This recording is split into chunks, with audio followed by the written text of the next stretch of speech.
So good morning, Connor. Good morning, Irene. How are you today? Oh, it's pretty beautiful. It's getting cold out.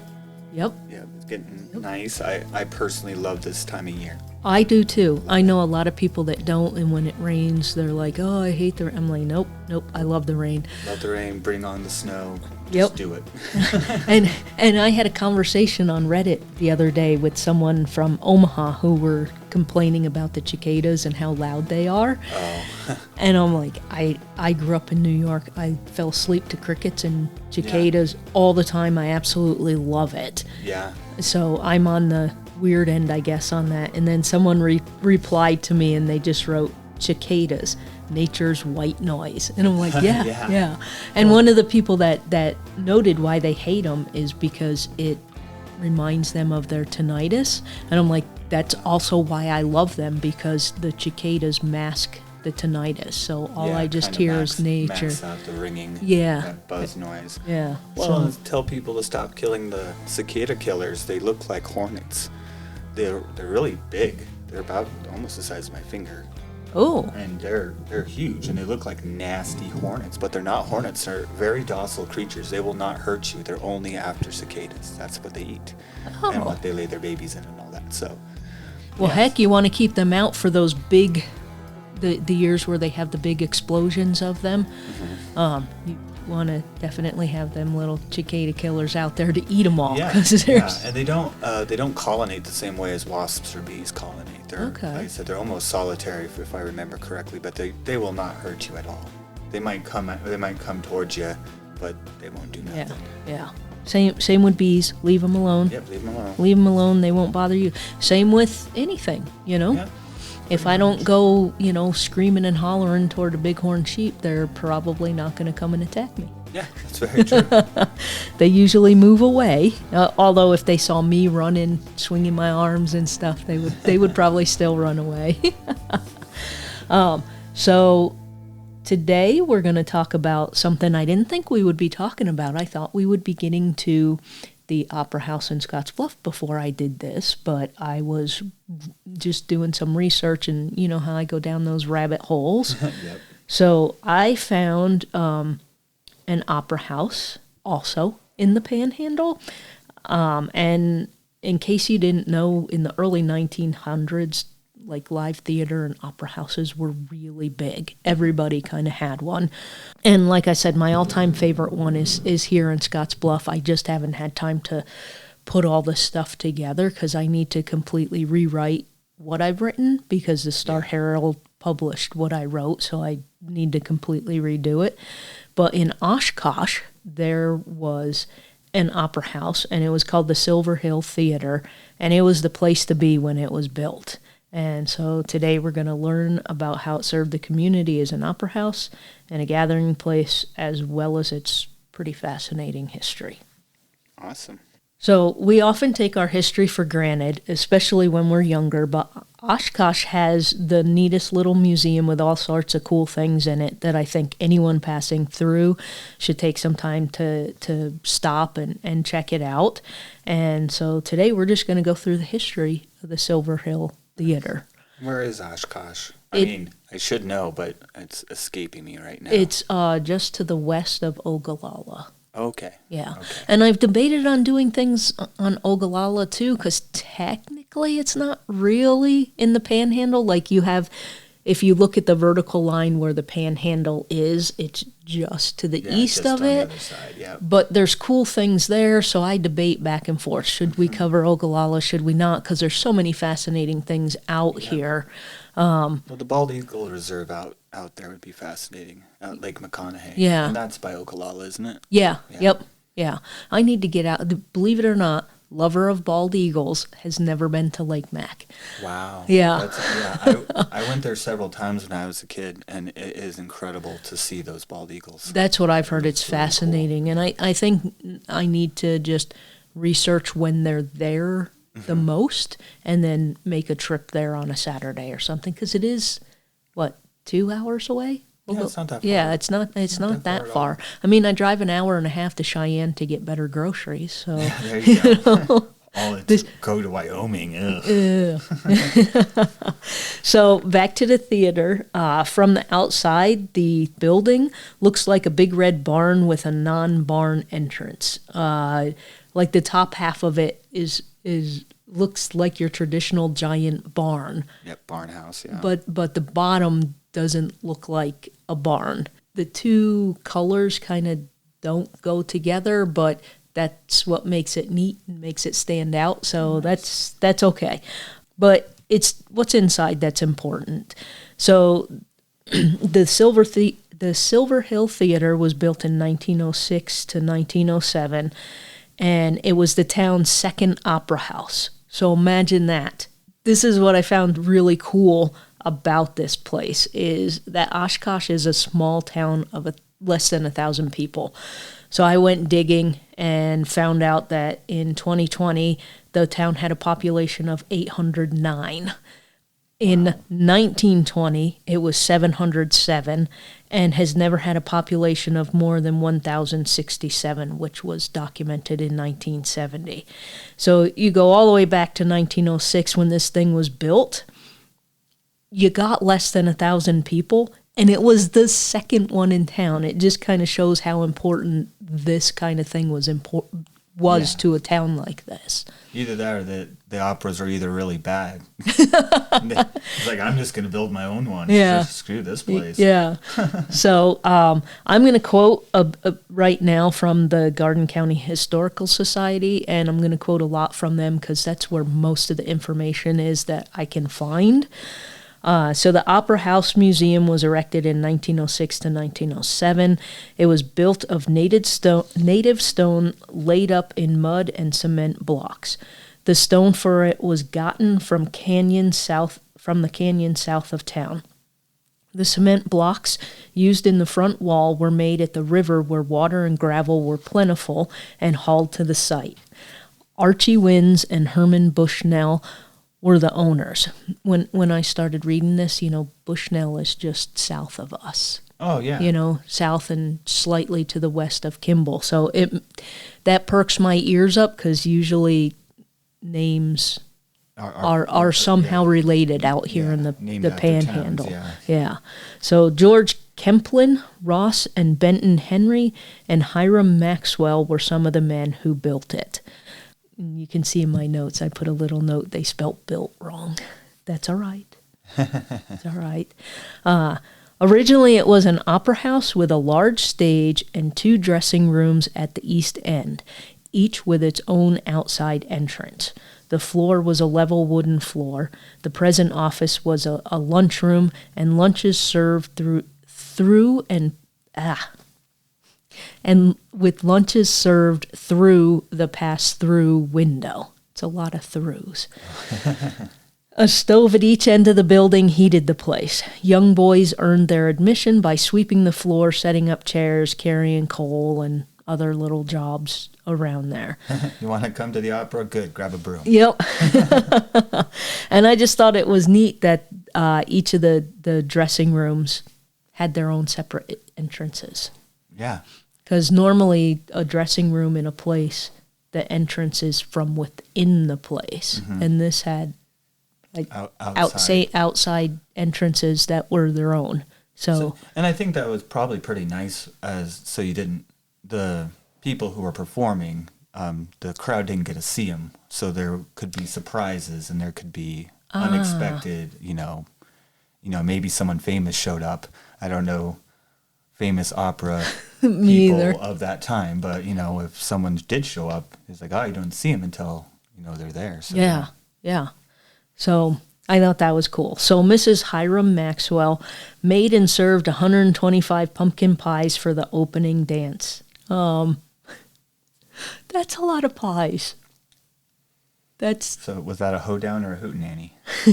Maybe it was both. I forget which one's which. Well, I think I said this in an earlier podcast. Like a hoedown is outside and a hootenanny is in a barn. Okay. Or vice versa. Okay. It's one of my southern friends explained to me. See, and I completely forgot that. I remember you talking about that, and I forget which is which, too. So Hiram Maxwell played the fiddle, and their daughter was said to have courted. It also noted that she was little and couldn't reach the pedals with her feet, so I'm guessing she was playing chords on the piano. Because what else do you have where you're little and you can't reach the pedals? It was not a piano, but an organ or something. No. What was before the piano? Why is it escaping me? It was a different instrument. It was played like a piano, but it wasn't a piano. It didn't have hammers that went across the chords. It actually came out and plucked it. It's going to come to me later, right at the very end. That's right. At the end of the podcast, you can a harpsichord. A harpsichord. Oh, that's okay. What I was thinking of. Okay. They have some examples of those at the Music Museum in South Dakota, at the university. Okay. Yeah. Okay. So yeah, and maybe that's what it was. It didn't say, because they were a lot smaller and lower to the ground. So yeah. So she was still small enough that she couldn't reach the pedals. Okay. So the building was home to many activities for the community. Traveling troupe shows performed there, which were popular in the early 20th century. And I remember when I was doing the story on the one in Scotts Bluff, I had a list of some of the folks that came through. I didn't recognize any of them, but from the old news articles, they were like, the great Connor came to play. Yeah. And so, in 1908, everybody knew who the great Connor was. It was just some dude that I was reading about in the newspaper. According to the Garden County Historical Society, literaries, spelling bees, home talent plays, basketball games, wrestling matches, church services, graduation exercises, dances, county court, and many other social functions occurred here. So it wasn't just an opera house. Yeah. It was a huge community meeting place. Community center. Yeah. So it was the place for people to meet. Just like, when you go back and you look at the history of Sioux County, you had your church and you had your school. Mm-hmm. And the church was often the social place as well, because those were usually the only two buildings in town, in rural places like that. Mm-hmm. And so here in Oshkosh, that's what they used the Opera House for. Yeah. Which I thought was pretty cool.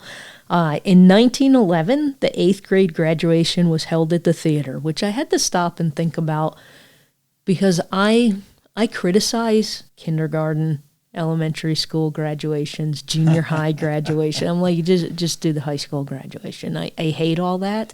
And then I started thinking back, well, in 1911, 8th grade probably was the end. At least for a lot of people, yeah. Yeah. For a lot of people, unless you went off to universities or were lucky enough to do that, even if you had the brains, you were most likely needed at the farm. Yeah. And that's just the way it was. Yeah. So my first reaction to that was, really? You had an 8th grade graduation? And then I started thinking, oh, God, this is more than 100 years ago. That was probably it. Yeah, and I had an 8th grade graduation, but that was also because the rural school that I was in, that was it.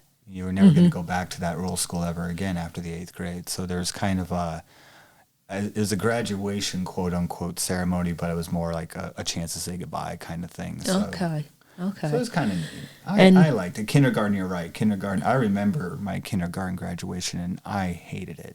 I'm like, why am I here?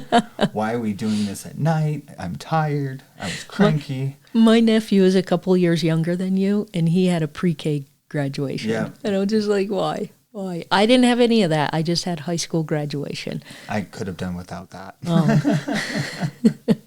I think it's more for the parents than the kids, including high school graduation. I didn't want to go at all, and my mom made me go. And it was all for her and about her, but I was crabby, and I was not a very nice daughter on that day, but I didn't want to do it. And when I graduated college, I said I don't want to do it, and she couldn't make me because I was 22, but she still came out here from New York and spent a few days with me. I just didn't go to the graduation. Yeah. And as much as I buys them. Paul loves them. So for his bachelor's, his master's, and his second master's, I had to go to graduation.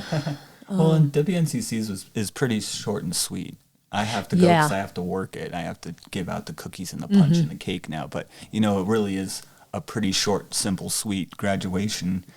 A couple people speak, and it's like, all right, here you go, get out of here. Yeah. Well, I had known a girl that graduated the year before and from UNL, and I dropped her off at the Devaney Center at 7 a.m.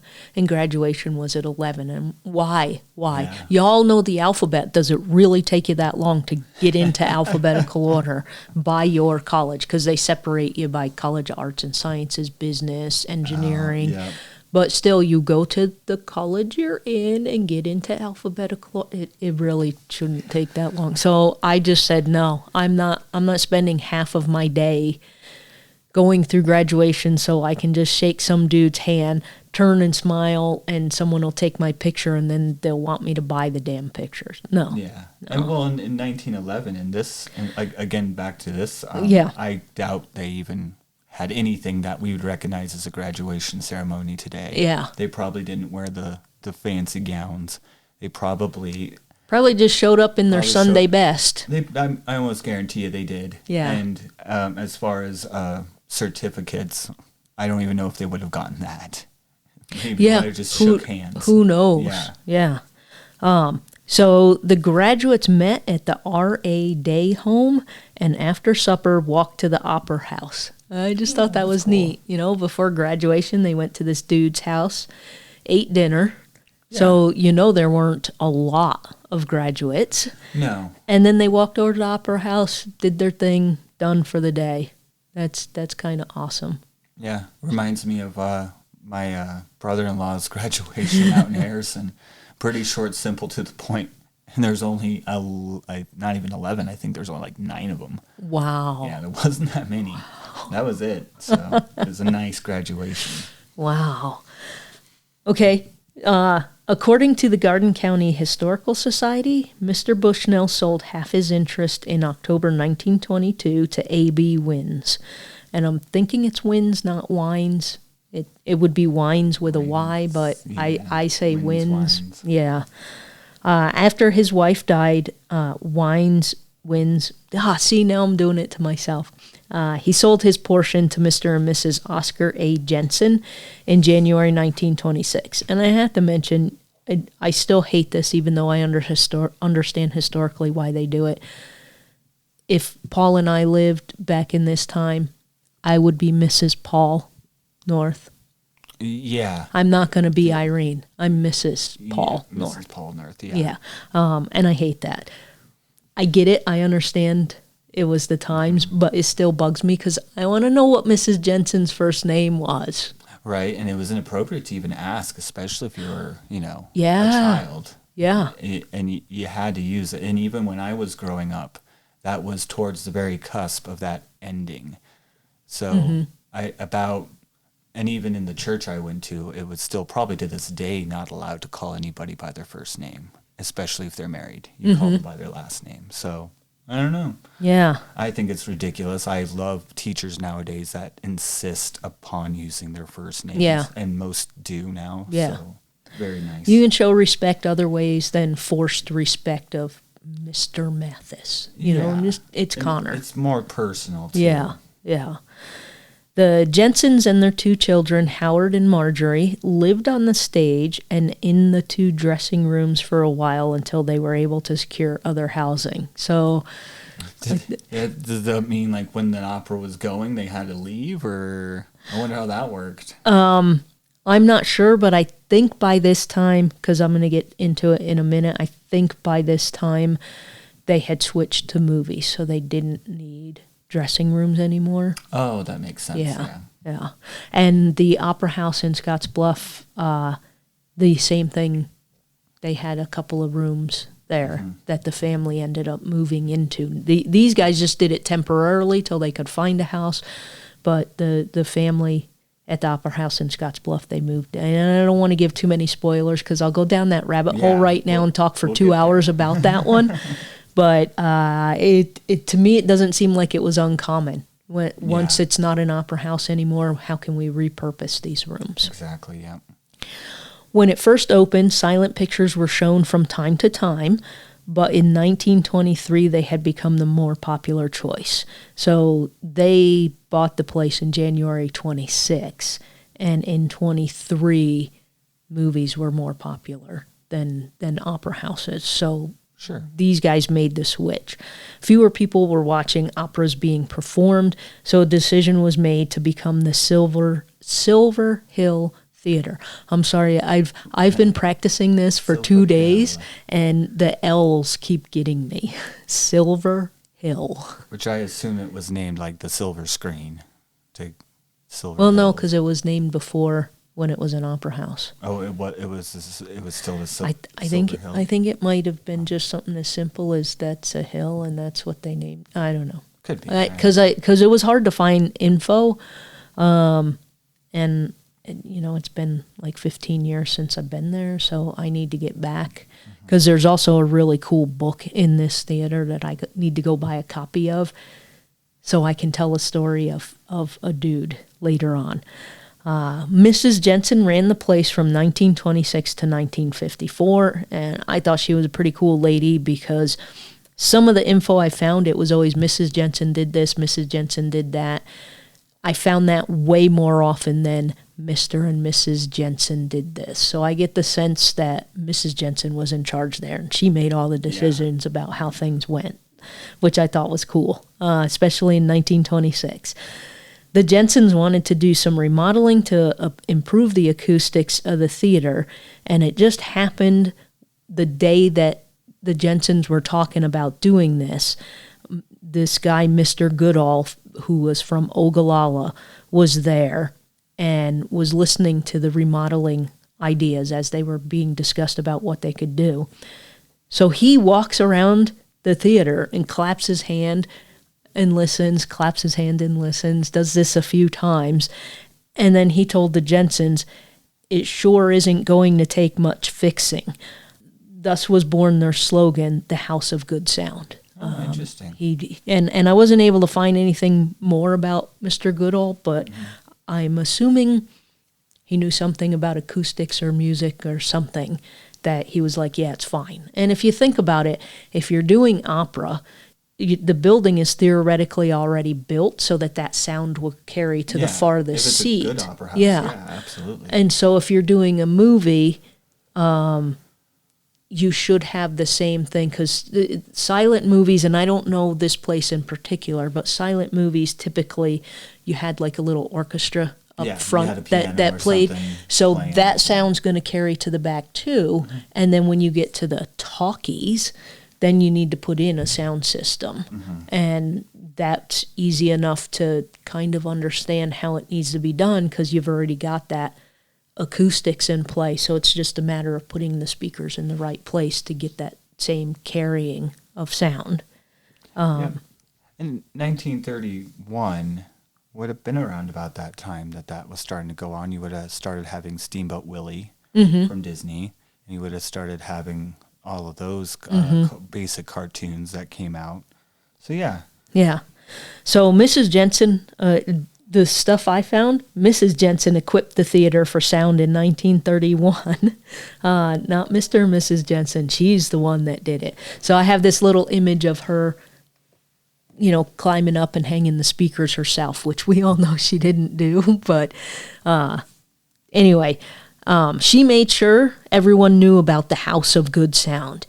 It was her way of advertising the Silver Hill as a better theater than the Silent Theater in Broadwater. And Broadwater's, I don't know, like 5-10 minutes down the road, so it'd be a little bit further in 1931, but they had a silent theater as well, and she just wanted to get out that, hey, ours is better, and we got sound. Well, and like you said, even down the road, if you worked all day, and I assume most of the shows were in the afternoon or late afternoon, you still had to get back home. Mm-hmm. So I think that explains a lot more why there'd be one in each town. Because how are you going to go, even 10 miles on a horse? Yeah. 10 miles there, 10 miles, that's 20 miles. And I mean, it might be fine in the summer when you have more daylight, but, well, now it's December. It's a nice day. You can ride down there to see the show, but then when the show's over, it's pitch black. Do you want to be riding your horse out at that point in time? Yeah, Probably absolutely not. Nope.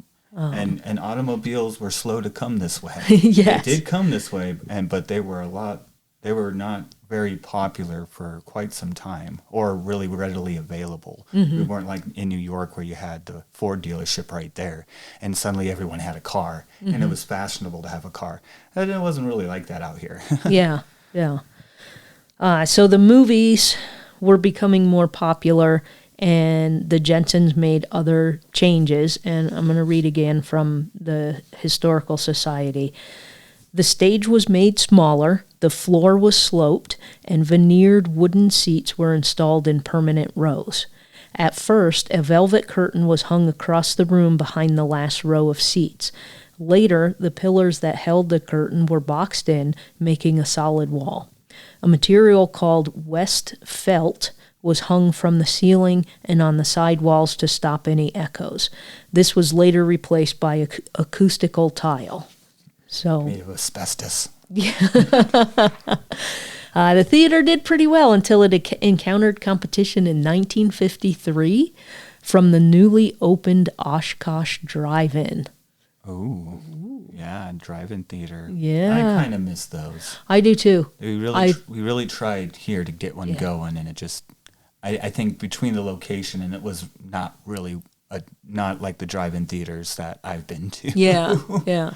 And I actually saw Star Wars in 1977 in a drive-in. That would have been cool. Yeah. That would have been really neat. We got to watch it twice because the lines were so long. So the cars in line, it was over a mile long, and the cars were packed. We had 1, 2, 3, 4, 5, 6, 7.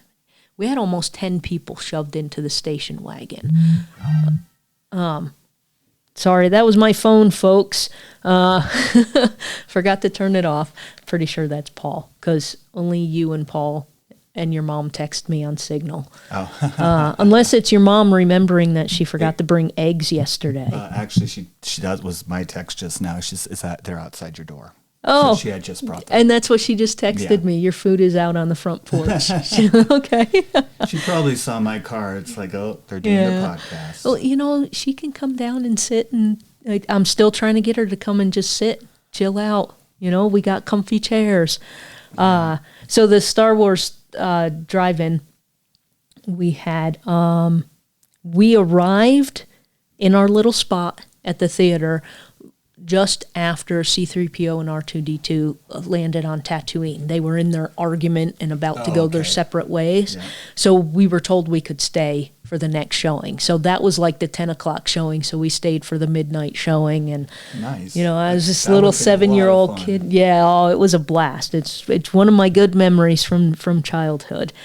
So the Oshkosh Drive-In is giving the theater a little bit of run for its money.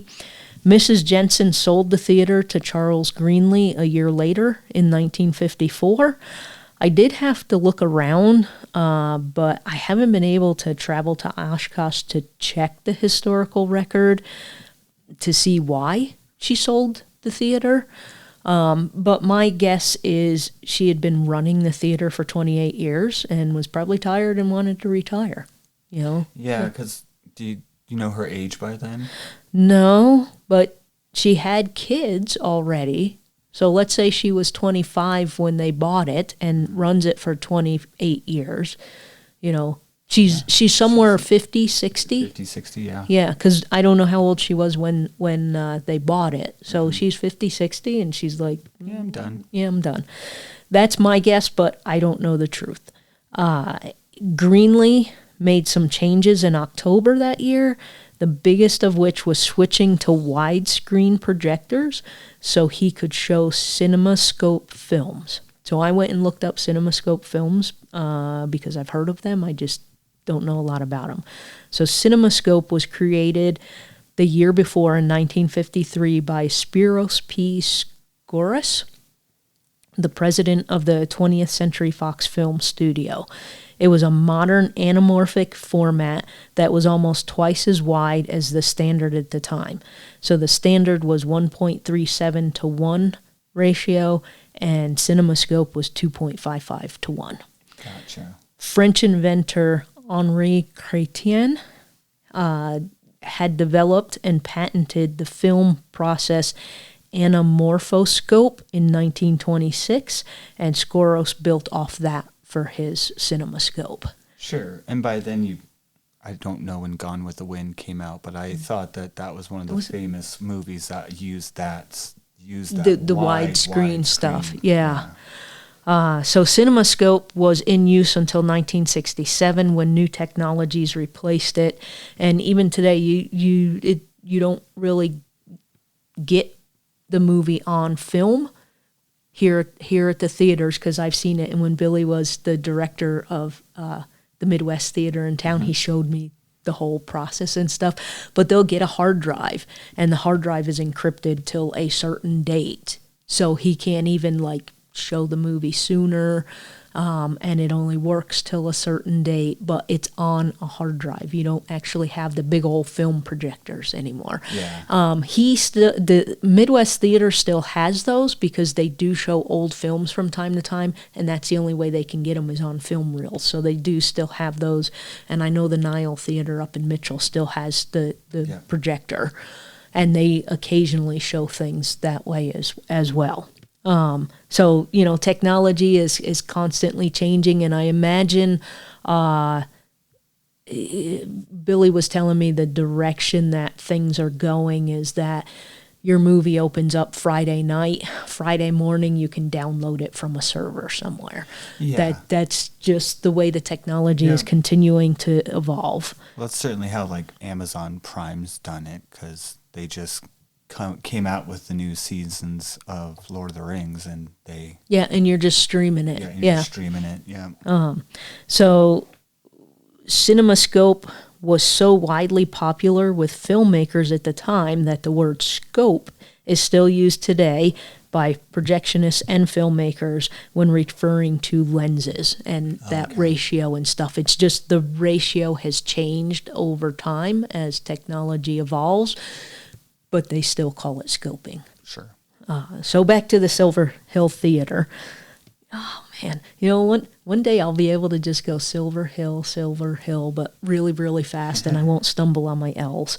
In 1955, the Jensen family reacquired this theater, as well as the now-closed drive-in. So it was only out of the family's hand for a year. In 1961, Mr. and Mrs. Howard Jensen operated the theater for part of the year and reopened the drive-in during the warmer months of the year. So they didn't have either one open all year, but they were still operating it. And Howard was the Jensen's son. Gotcha. So it wasn't full-time movie theater, but it still ran shows. Just like the Midwest now it's on the historical register, and they show films, just not every single day like a regular theater anymore. And they have shows throughout the year for school kids and stuff. That's another thing we should do. The Midwest? The Midwest. It's an amazing place. Absolutely yes. amazing. And its history is fascinating, too, going all the way back to the Egyptian, because the Egyptian was here, the Nile was in Mitchell, and I've written extensively on this, and Billy let me go everywhere in that place. It's really cool because when the theater burned, they just built on top of it, and he took me to places where it had burned and showed me stuff that's still there from the Egyptian. Wow. And it's under the stairs. Or under the seats. Well, I know the Nile still has some of the old lamps. Mm-hmm. If you look carefully, they still have the Egyptian-style lamps. Yep. But it was a big deal to do that style, too, because they had something like the Egyptian in Omaha that's still there to this day, I believe. If I remember correctly, the guy that built those built some other ones, and they're all in the same style that was popular at the time. So, we need to do the Midwest. So back again to the Silver Hill Theater. The Jensens continued to operate the theater until it closed, except for one winter when they leased it to Mr. and Mrs. Jim Dudden. It seems that no one is quite certain when the drive-in closed, but a general agreement is that it happened sometime after the 1972 season. It wasn't like today where we're closing, we're selling all of our crap, and then there's a newspaper article about it so that you can go and look. I mean, it just closed and decline, and then just didn't open back up. Going back to the Garden County Historical Society, the building, sorry, I forgot my water today. The building was leased to McBell and Company in the summer of 1972. McBell manufactured fiberglass items there until the winter of 1973. So they were there about a year and a half. And I didn't find out what they were doing. Were they manufacturing fiberglass? Were they using it as office? I don't know. Yeah. Maybe I can track that down someday in the future. Someday in the future, we're going to have an update episode and we'll be like, hey, in episode 28, when we said this, the Garden County Historical Society purchased the building on April 14th, 1974, and renovated it into a museum, which it is still today. Today, the Silver Hill Theater Museum houses a number of artifacts from the town's history, and the museum has the theater's original movie projector, which is cool. That's really neat. And one neat thing that I like about all these small local museums is their innovative use of artifacts. So the folks at the Historical Society purchased a divided showcase from the Oshkosh Pharmacy when George Thompson closed it and used them for displays of other artifacts on the south wall. So their displays are historical artifacts of the town as well, which is, I just think that's cool. Murray Lawrenson also bought several other display cases when Snow's clothing store closed and then gifted them to the museum. So more artifacts. They were like, let's get these to the museum to help them out with their displays.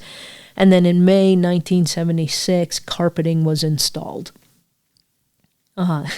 And the thing that I find funny about that is that sentence was literally the last sentence on the Garden County Historical Society's account of the theater. And they installed some carpet. Yeah, that's it. It's a good old shag. God, I hope they've replaced it since 76, because look at the carpet in my house. I hate this. I would rather have different carpet. I don't like carpet at all. I hate carpet completely.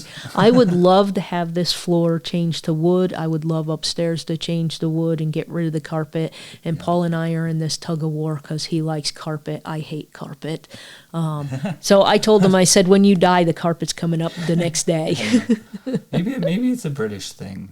I know several people from Britain that are just all about carpets. I'm not sure why. Yeah, I don't know why either. I don't like it. I never have. I find wood floors are easier to clean. Mm-hmm. And, even if I had tile down here, that would be better than the carpet. And with 3 cats, wood or tile is easier to clean up cat vomit. Mm-hmm. Yeah, definitely. We've had to get special cleaners to get it out of the carpet. Mm-hmm. Even if we catch them when they just threw up, it's still already in those fibers. Yeah, and no matter how clean you keep it, once you rip it up, you just realize how filthy it is. Yeah. Oh, you look at the bottom, it's like, when we can keep this? When we finally get to that point, I am absolutely leaving the house because it will just wreak havoc on my allergies. Oh, yeah. I'm allergic to dust mites, and I know they're in the carpet because every time I lay on the floor to play with the cats, everything swells up. You just can't get rid of them. No. You could vacuum every day, every hour, and they'll still be there. Yep. So boo to carpet. Anyway, the museum also has a collection of personal objects belonging to local celebrity Miles Marriott, including one of his his collection of local birds. And Marriott's story is an interesting one, and ended up taking a lot of notes because I want to do a story on this guy. His story is interesting, ending in his fall from grace and the murder of a local sheriff. Ooh. Yeah, so that's going to be a couple of episodes from now because I need to get everything together and research him. But he was a famous painter and author and just general celebrity in the town, and then murder happened. So I need to get to the museum because they have a copy of the book, and I can't find a copy online anywhere. Even at, those secondhand book places online that a $20 book they're trying to sell for $500, I can't even find it there. Wow. So I want to drive down to Oshkosh and get a copy of this book.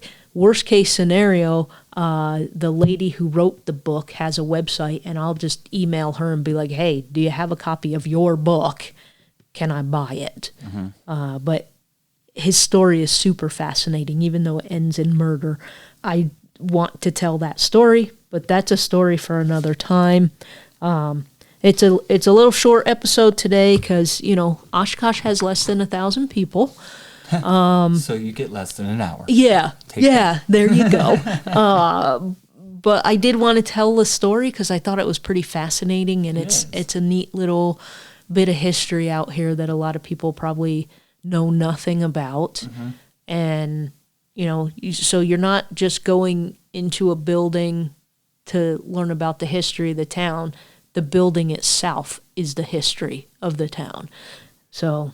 Well, and I've probably said this many times, if you're ever in these small towns, take the chance to go to the local museum if they have one. Half the time it's free, and if it costs you anything, it's less than a gallon of gas. I almost promise you, it's probably like $5 here or there.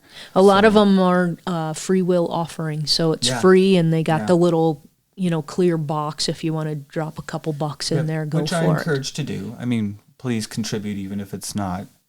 But they, definitely at least take the time to go.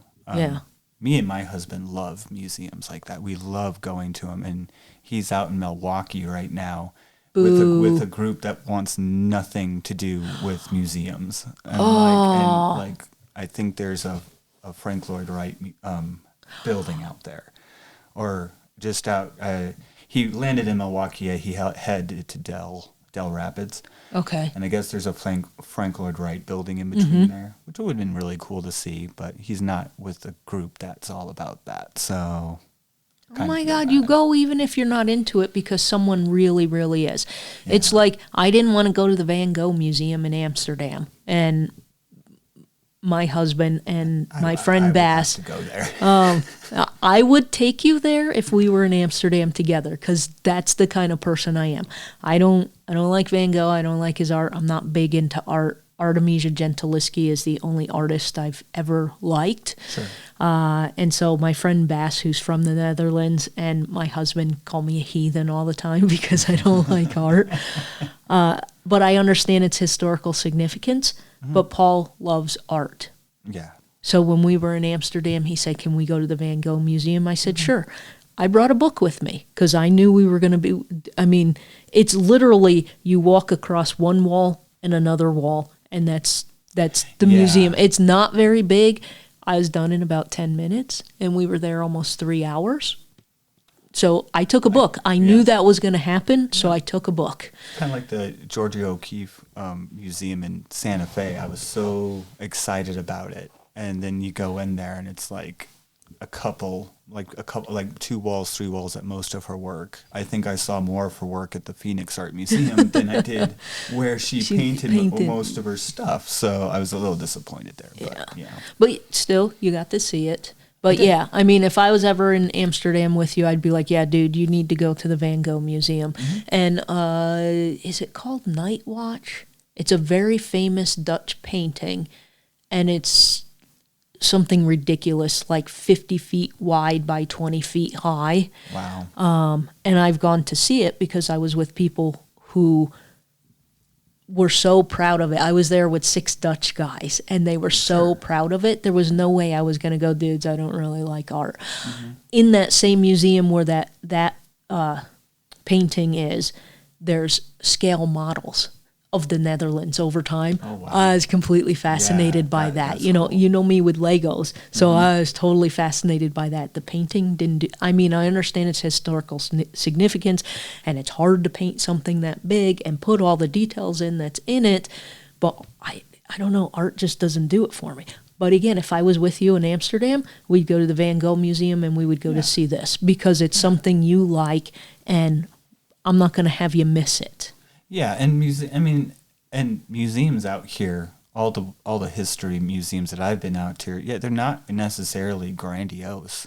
You might not be swept off your feet. Even Legacy of the Plains, which I think is one of the best museums out, at least in this town, if not this part of the state, you're not going to be blown away. Yeah, I'll give you that. But it's still. But there are neat, unique things there, and Charles Simmons' paintings are there again. Yeah. I'm not a painting person, but he was a significant painter. And the museum, I don't know if they're all on display, but they have 5 of his paintings. Yeah. I think they have 6, because I wrote a story about some guy inherited this painting and realized who it was, called town hall, and so the city clerk said, yeah, send it back to us, and it hung on the wall behind her for about a year or so before Legacy was like, yeah, we'll put it in our collection. And so I did a story on the painting coming home, and I knew nothing about Charles Simmons and researched it for the article, and maybe we should do a story on Charles Simmons. We should. But yeah, even the Museum of the Fur Trade, which we need to do a story on them, they have a gun up there that's a certain type of gun. I'm not a gun person either, so forgive me, because I'm just like, that's a big gun, that's a little gun. I'm not a gun person but either. It's some kind of gun, and they were given out in extremely limited amounts and engraved to certain, I think it was generals, I'd have to go back and look, but there were only a few made, and the only 2 known to survive. One is in a museum in Canada, and one is up in Chadron at the Museum of the Fur Trade. Interesting. So cool. The museums around here have neat little things that you aren't going to find anyplace else. Nope, definitely so not. Make sure, if you're out here, go to the little museums. They're awesome. We could probably do a podcast just on that, and all the little museums that we've been to out here. They're fascinating. Yeah. We should figure out how to get this traveling mic stuff working. Yeah. And then go there together and do something. Well, we recently had a fun time with filming, so I'm hoping filming can be in the future. That would be awesome. That way we can actually show all of you guys what we're talking about. Yeah, we could chuck it up on YouTube. And stuff like that, so yeah. And then we don't have to worry about copyright either, because you would have shot the video, I would have taken the pictures, they're ours. Bite me, there's no copyright on that stuff, And I don't care if people use my photos, just credit me. Don't steal my photo, use it and credit me. Absolutely. That's all I want. So now that we've gotten way off topic, we've got a new theme song coming here in the future as well. I haven't written it yet, so once I do, you guys will hear it. And come back next time for an interesting story on a gentleman that tried to make it all the way to Oregon on the Oregon Trail. Awesome. I'm Connor. Oh my God. Are you Connor? I don't know who I am then. You can be me. Holy smokes, we're terrible today. I'm Connor. And I'm Irene. And this is Storytelling on the Plains.